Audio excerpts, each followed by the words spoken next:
language of the youth, and they look up to you, say, I can relate to him better. So they might take it from you rather than taking it from someone else. That's true. But alhamdulillah, now more and more we have contemporary, well-spoken, articulate, young, American scholars that are up and coming. And I think they should be put on the spot on these kinds of issues too.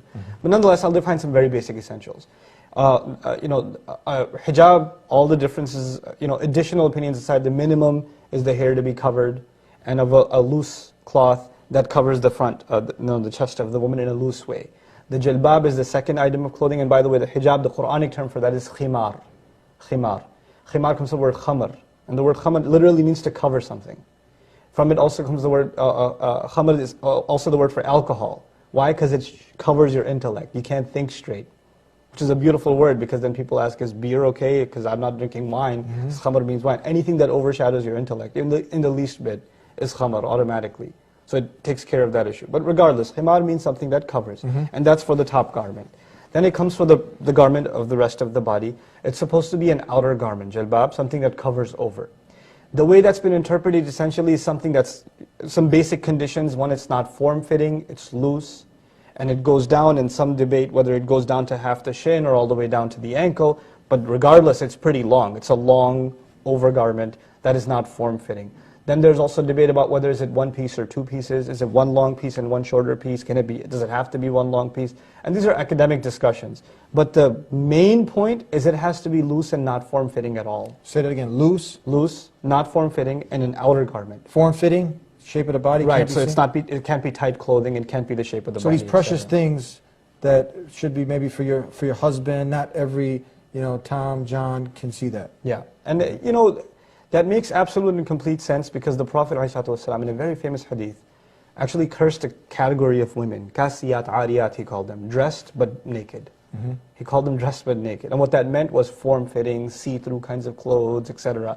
These are the women that see-through? See-through. No see-through, right. Tight jeans? Some people like, if you want to say jeans, if you want to wear them, put an overcoat on top or something, or put something longer on top or whatever. So you don't see nothing showing the shape. Yeah. Okay. And that's, that's the basic definition to a modest Muslimah, is something that she doesn't even have to do research for. She just has to ask herself, if I was standing in front of my father, in front of my brother, would I be the least bit embarrassed? Would I be the least bit uncomfortable? Now, for some people, they've lived around them in a life of shamelessness for so long that their sense of shame has died. So they say, yeah, I have no problem standing like this in front of my father. But for people that have a sense of modesty, they know. They know they're about to go to a party, they're dressed a certain way, and if their mother saw them, their father saw them, their older brother saw them, their uncle saw them, they'd be embarrassed, they'd be taken back. Well, you know what? If your personal conscience is sounding off the alarm, you're probably on the wrong track. I mean, there's a fatwa being passed, there's a legal verdict being passed by your own conscience. So these legal discussions aside, it's just a matter of just dressing respectfully and not exposing yourself in a way that's not becoming of a decent woman and a believer. An attitude, the good persona that comes with it, because some people argue that, hey, she's wearing the right hijab, but she don't have the right attitude.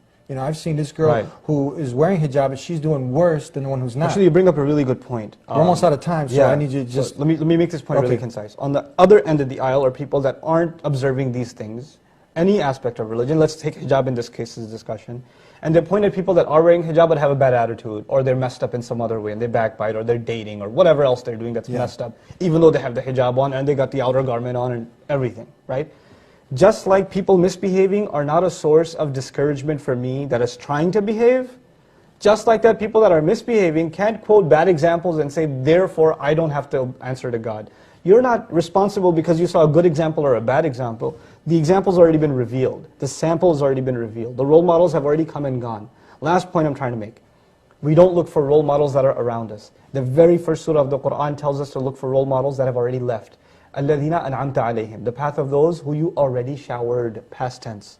Not those who we shower right now, because I don't know if they're going to be on the right path tomorrow.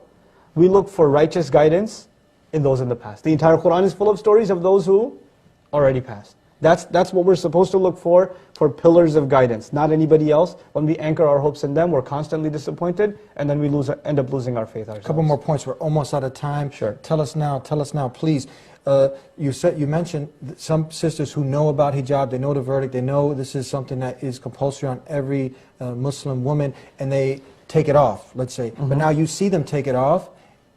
Should we encourage the sisters who are wearing it, but they see educated, let's say a sister, she just took it off, can this be a test from Allah? Because this life is a test. And let's say if everyone and their mother took it off, you be the one that keeps it on, because it's a test. And can Allah be testing you through those people? That's and correct. created them just for that specific person to test you, and now you, because 50 people took it off, you take it off too. You fail in the test? And the other thing that happens is a girl takes it off, whatever she's going through, and the other girls in her circle that are still wearing hijab, they start looking at her funny. And she goes, oh, they look at me funny, I don't want to hang out with them. So she finds different company. Now she doesn't even have someone to remind her. And it's the fault of those other girls that do wear hijab that became judgmental all of a sudden. They should have been supportive at that time. That's what community is. A cult judges people that become different. A community takes in people that are fallen and says, let me get you back up. You know, we have to be communities. We can't turn into cults. We can't turn into cliques that people avoid us because they don't want to be judged. That by definition means we've turned into a cult. So if you have a sister in your group that has become like that, you have to reach out and befriend her and not discuss hijab. Just be a friend. All she needs is a friend right now. She doesn't need a lecture about why she should put hijab on. She already knows that. What she needs right now is just some comfort and somebody to be able to relate to. And eventually, when her heart softens, and that's up to Allah, may Allah Azza wa Jal bring her back to committing herself to all aspects of the deen, including the hijab. Thank you so much for finding the time to be with us. Barakallahu feekum. Inshallah, we look forward to have you back again Great on to the be Deen back. Show.